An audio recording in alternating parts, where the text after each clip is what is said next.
Okay, I'm going to go ahead and get started. Good morning. I'm Mindy Crawford, Executive Director of Preservation Pennsylvania. We're the statewide advocacy voice for historic preservation, helping people protect and preserve the places that they love. We ensure that legislation, policies, and programs support the work of preserving our past. Annually, we publish a Pennsylvania at-risk list that brings attention to sites that are threatened. We work collaboratively with local groups to help change the outcome. Successes and even failures help guide our future work for the next important place. We are a nonprofit organization and do not receive any government funding to cover the operating costs of our work. We offer many different programs of all types. We work with individuals, we work with groups, we work with other nonprofits, statewide and local partners to collaboratively preserve our past.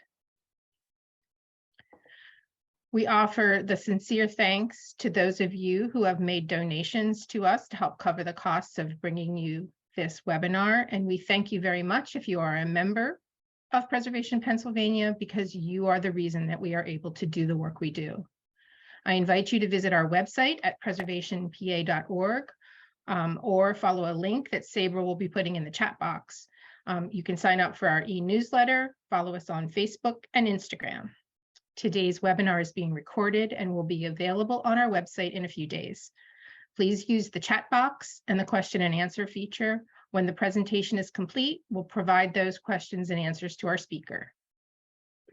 Now, it gives me great pleasure to introduce today's speaker. I'll tell you a little bit about his background in a minute, but on a personal note, it has been and continues to be a real joy to work with Roy Smith. He has been so supportive of me, my work, Preservation Pennsylvania, and preservation all across Pennsylvania and beyond. He travels the world, and he always brings me a snow globe for my ever-increasing collection. And if I need an ear or some advice, he's always available when he's not scuba diving or climbing a mountain. So today, I will introduce you to Roy Smith. He's been involved in preservation activities for over 50 years, beginning when he moved to Wilmington, Delaware. Luckily, we were able to get him to Pennsylvania, and he has been an active member of Preservation Pennsylvania, Preservation Action, the Preservation Action Foundation, the National Trust for Historic Preservation as an advisor, the Westchester Historic Architectural Review Board, the Westchester Downtown Foundation, and he has been with Preservation Pennsylvania for over 20 years, serving as board chair and an advisor. He was the recipient of the F. Otto Haas Award in 2013 in recognition for his long legacy of preservation work.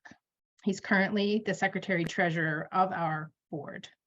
Today, you're going to hear about his most recent passion project and how he worked with a great team to bring the vision into reality. Roy, I'm going to turn it over to you. Okay. Thank you, Mindy. Welcome, everyone. Here, I'm going to give you a little today, a little short history of the National Guard and the Armory, and then how a small group of people in Westchester got together to bring the live performing arts back to the borough.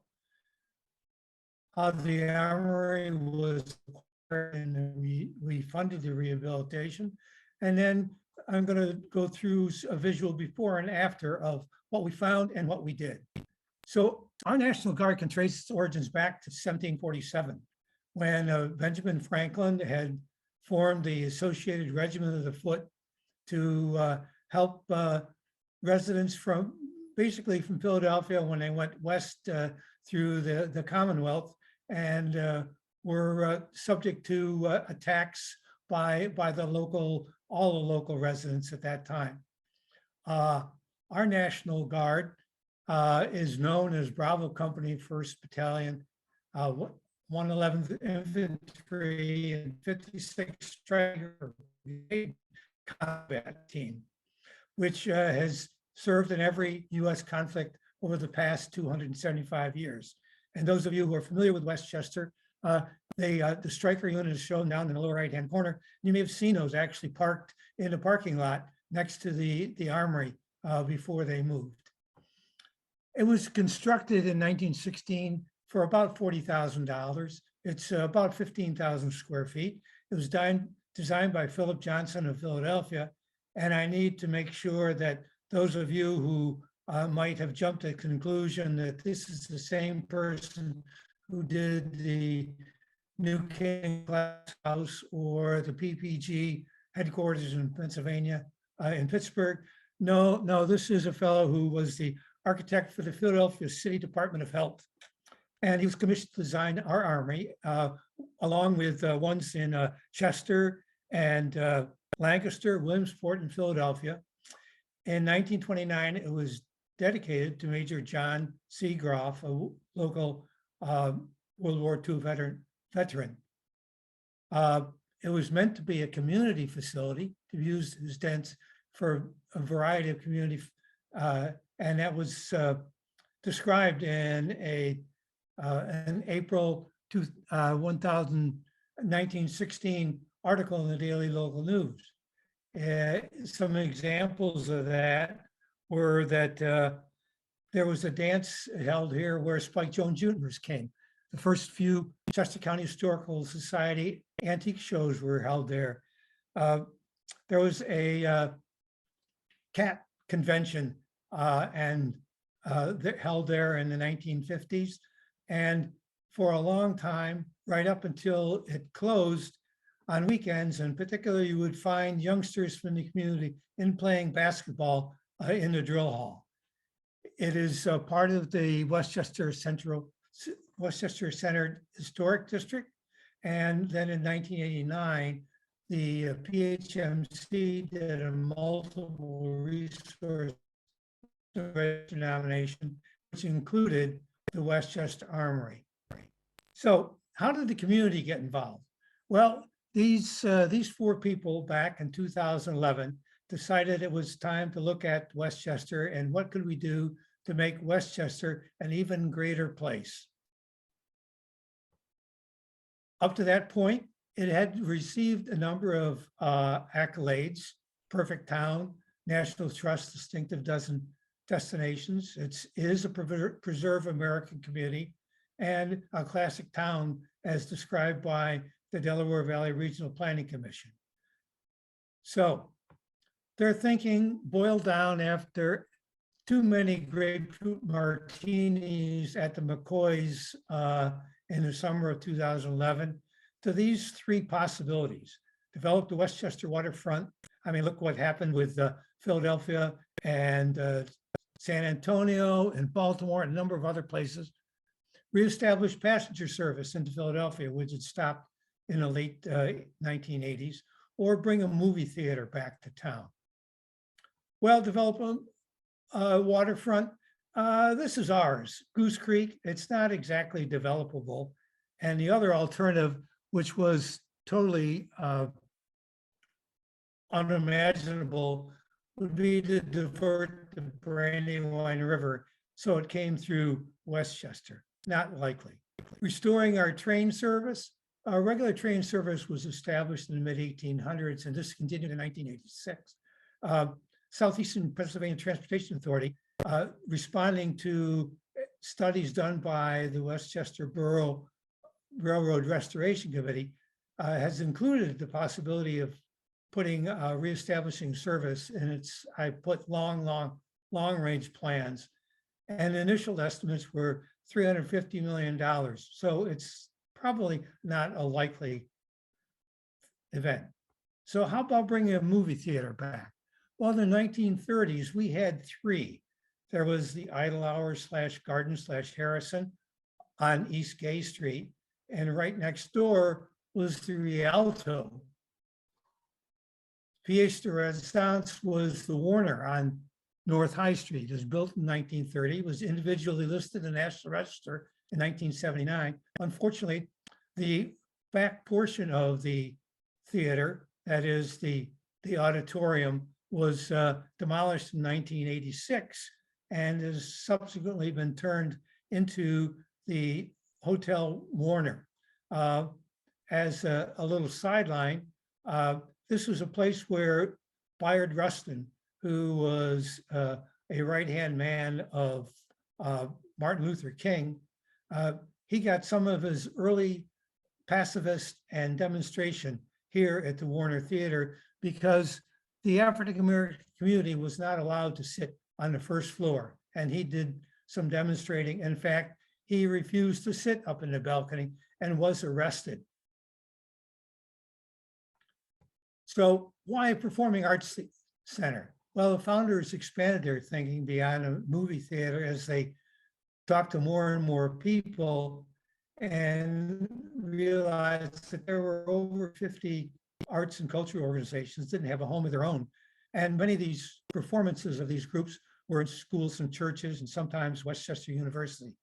So if you want to get a bunch of other people involved, what do? You form some sort of organization, the Uptown Entertainment Alliance, which is a 501c nonprofit tax exempt, was chartered in 2011.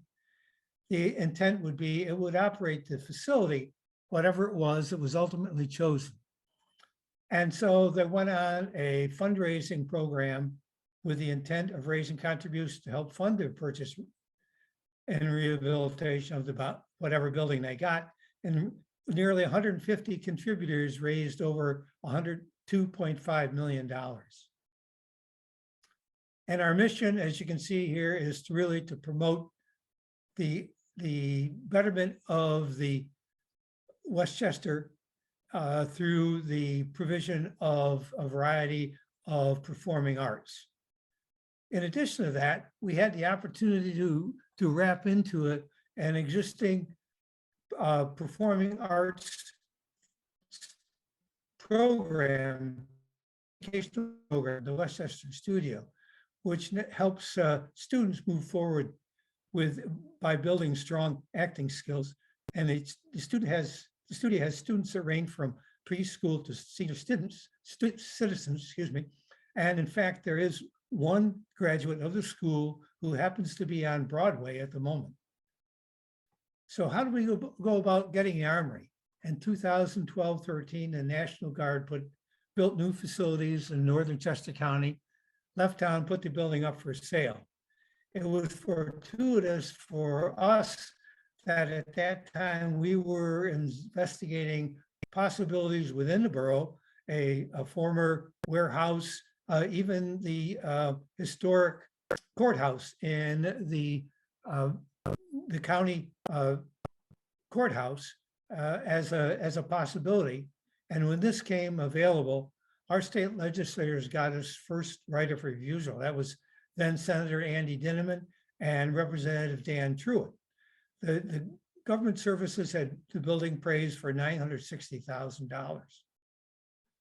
And they offered a 20% discount to any purchaser, not just us, but anybody who would rehabilitate according to federal preservation standards. And included in that would be a preservation covenant held by PHMC, which was placed on the building for over 25 years.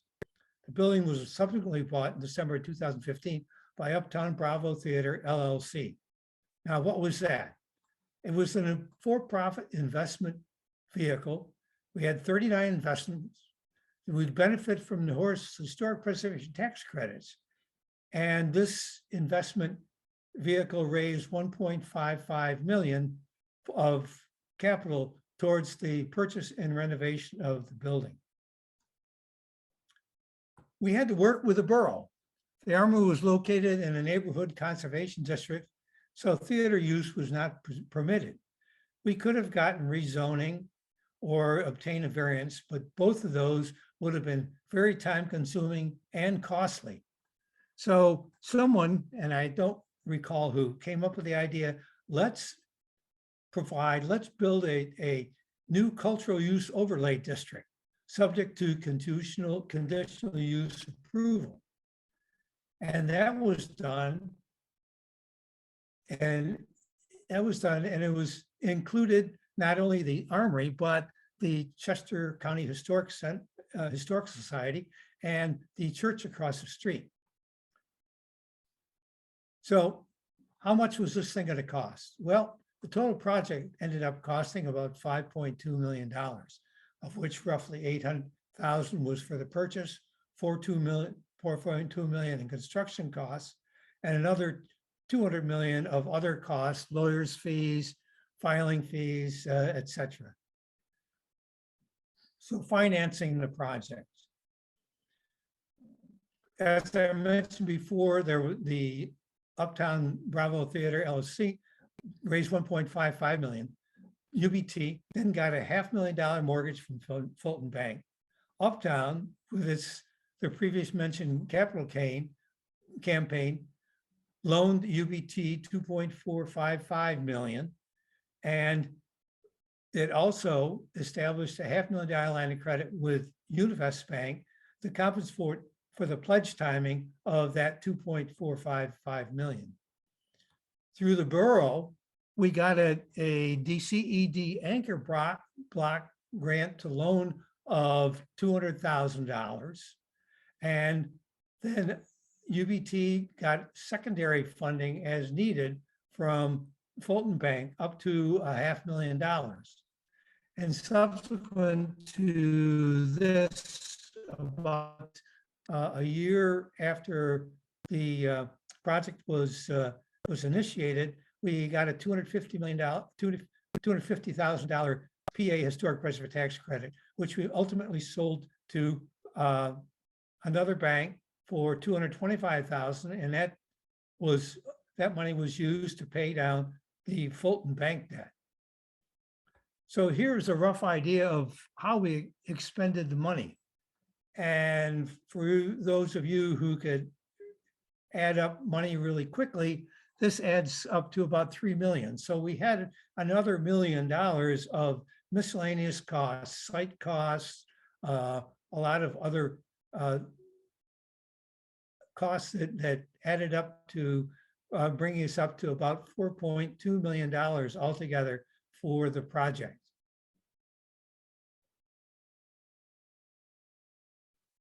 So I'll mention two organizations, the Uptown Entertainment Alliance, UEA, and the Uptown Bravo Theater, UBT. And now this is the relationship between UBT owns the building. Uptown, as I mentioned, loaned UBT the initial 2.445 million that raised from capital contributions. Uptown rents the building from UBT at a rate that allows UBT to cover its debt service plus 3% return to its investors. And Uptown is responsible for all the operations, program maintenance, taxes, and other expenses associated with the operation of the building. So in May of 2016, this is a bunch of the directors of the Uptown Entertainment Alliance. At that time, we had a groundbreaking and got the renovation and rehabilitation underway. And believe it or not, in that short period of time between May and December of the year, we were able to renovate the building to the point where we had an opening night gala. Now, admittedly, it wasn't complete. We didn't have the seats in the theater, and we had to construct a wooden handicap access. And we actually did not get the temporary certificate of occupancy until 4 p.m. on December 31st, 2016. So here's what we found and what we did. The lower level, before there was, you can see this, this roll-up door. It led into a ramp to the outside. And initially, there were actually carts that brought supplies and ammunition into the lower level. We converted this into the actors' green room, where the actors would hang out during the course of a performance. There was an ammunition and ordnance storage area with this great heavy door with a combination lock. This was converted into the actors' dressing rooms. There was a mess hall, and the mess hall had this kitchen associated with it. It got converted into the women's bathroom. The mess hall, which had this full fireplace, was converted into the men's bathroom, complete with with its faux fireplace. There was a pit area which contained some old water valves that were no longer in use. And this got converted into a family bathroom. There was a locker and storage area on a lower level that got converted into the lower level performance and space, and now is used almost exclusively by the Westchester studio. Interestingly, there was a 4-station firing range for the guardsmen to practice their shooting ability. Alas, we could not save this. We needed a way for the actors to get from the lower level up to the stage above. I have to say that I rue the day that we didn't think about actually moving it from one end of the lower level to the other end and trying to keep it at least within the armory. Moving up to the first floor, you can say this is the drill hall, and you can see the markings for the basketball court. Here's the basketball backboard that was taken down. Up here is the viewing area for the commanders as they could watch their guardsmen going through their drills. This is now the theater seating. There are 327 seats in this theater. The last several rows are inclined. Looking west of the drill hall, this is where the stage is. It's now a 29-foot deep by 52-foot wide stage. Unfortunately, because of the historic preservation conditions, and we could not raise the roof in order to be able to fly sets. So that's something we have to deal with each theater performance that goes on. There was what was known as a foxhole break room.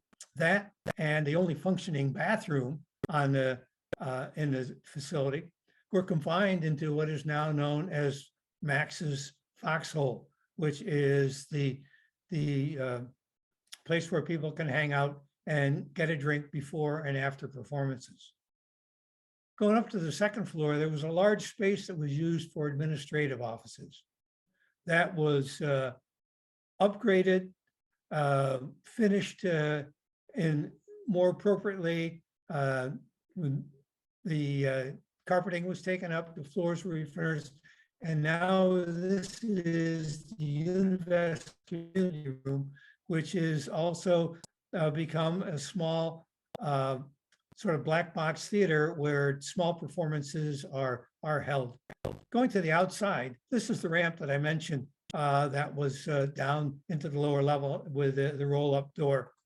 That was filled in, and that's where now our Pico transformer, which you can't quite see there, but this is the HVAC unit that was installed to provide the necessary conditioning for basically for the drill hall. And those units were then screened to keep them from view from the high street. That first floor bathroom, which had this block window, was filled. That block window was filled in, and a door was installed. And here is where we eventually put in our handicap access to the building. Because of the preservation covenants and the need to save as much of the historic fabric as we could, we were able to save all these neat door hardware. There was a heavy vault door that went into what had been the bursar's office that has been retained. The doors that got made useless, if you will, by the installation of the seating, nonetheless were saved, and as were a lot of the bathroom tiles from the second floor that are no longer needed because that bathroom was converted into office space. The roof trusses were respected with the HVAC design. You can see where the ductwork was put through the interstices of this great roof truss so that they weren't covered up in any fashion. The original doors to the Univest room went in, and rather than replacing them entirely, we were able to change the swing of the door, so the original doors were kept.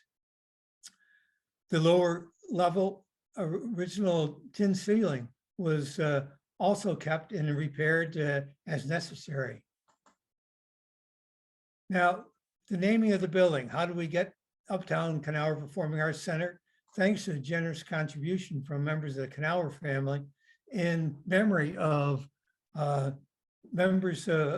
deceased members of their family who were very much involved in the arts and performing arts. They made it, as I say, a generous contribution, which led to the naming of the building. So we've won a number of awards. We've won 6 awards for this, 4 of which were for the actual renovation and rehabilitation of the building, and 2 were the Preservation Pennsylvania Public Impact and the Westchester Community Service Chamber Community Service Organization Board recognized the involvement of the community in making this project come to fruition. So where do we go from here? Well, the initial operating agreement between Uptown Bravo and the Uptown Entertainment Alliance had a provision in it that at the end of 5 years, the building would be sold to Uptown within the next will be sold to Uptown within the next couple of years. Uptown will be producing its own theater shows beginning this December. And going forward, we plan to expand offerings in other areas of the performing arts. So the conclusion here is that a group of dedicated volunteers can make a huge difference.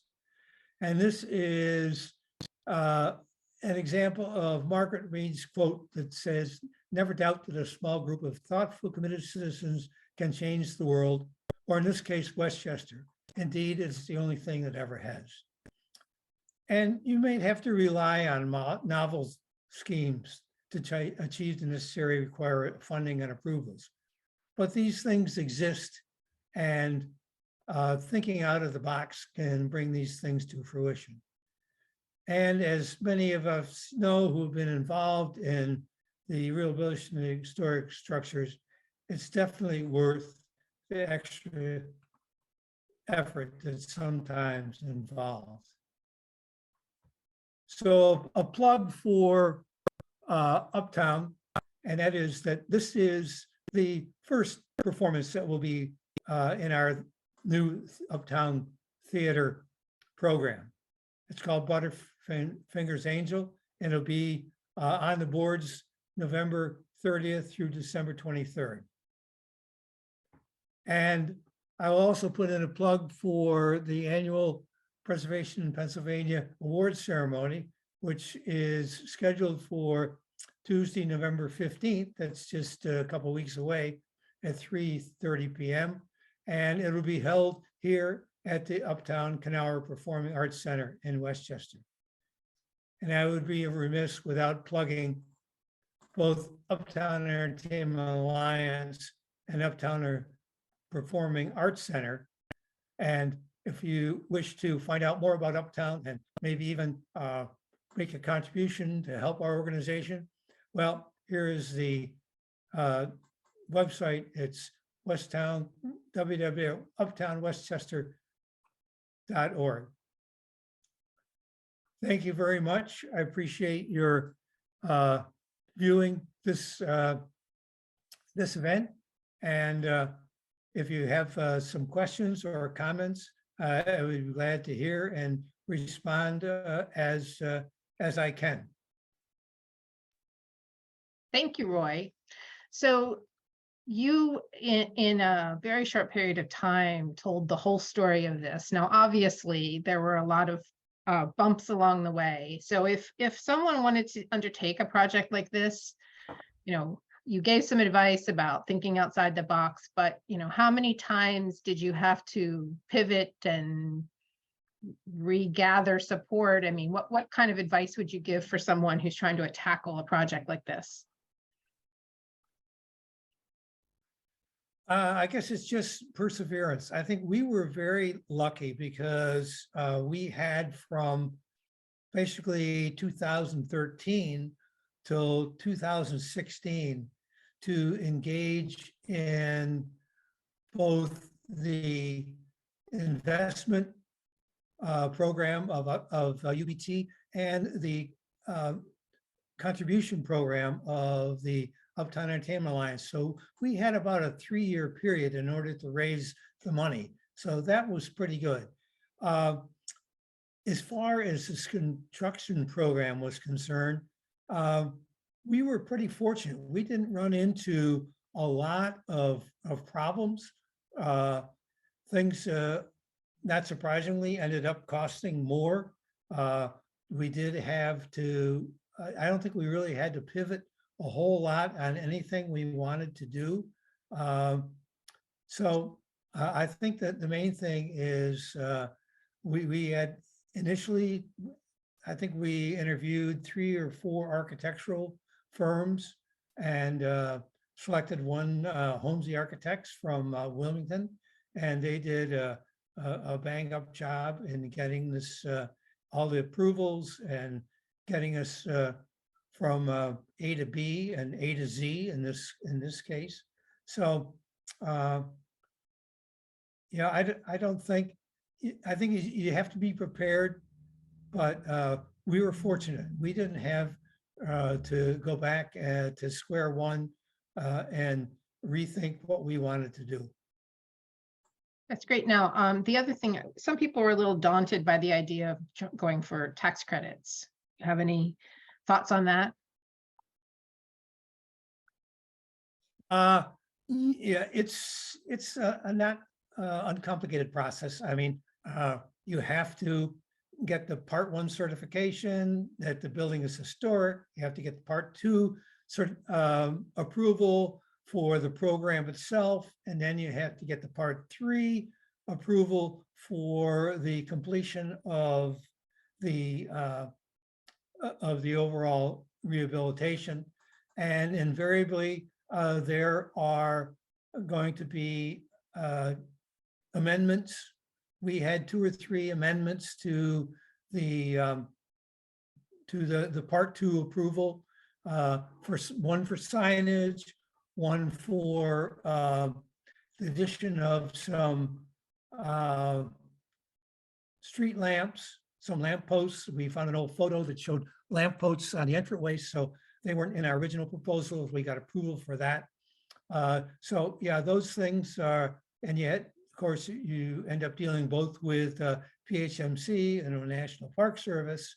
But I think that with the exception of what we want to do initially with the signage, all of our program and our subsequent amendments were approved. But it is, it is a process, no question about it. Yeah, and just one last question. I don't see any in the Q&A, but so obviously organizations like this had a rough time during the pandemic, and I know that you were able to get some relief funds. And what did theater do in terms of doing virtual programs? How did they get through 2020 and 2021? Well, we were lucky in that 2 things. Number one, the community responded significantly to us. We had a program called Raise Up the Curtain that we started in the late spring of 2020. And through that, we raised about $650,000, I think, in order to, and about half of that was a contribution from a longtime supporter that was actually directed towards the eventual purchase of the building, but there was a match in there, and so altogether we met that $300,000 match and raised a little bit more. And then we were also able to get a significant piece of, there was a shuttered venue operating grant that was initiated through Congress, and we were able to get to significant funding for that to cover the costs of the operation from that point, that is March of 2020 up until July of 2021, when we had our first live performance.